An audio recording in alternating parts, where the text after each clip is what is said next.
នៅក្នុងវាលស្មៅដ៏ស្ងប់ស្ងាត់មួយមុនពេលព្យុះមកដល់មានកណ្ដុរតូចមួយរស់នៅដោយភាពស្រស់ស្រាយនៅថ្ងៃនោះខ្យល់ចាប់ផ្ដើមផ្លាស់ប្ដូរ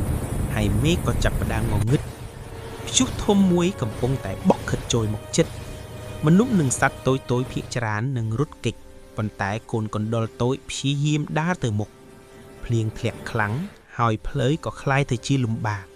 ប៉ុន្តែកណ្ដុរតូចមិនបោះបង់ទេចំណែកនៅលើដើមឈើខ្ពស់មួយ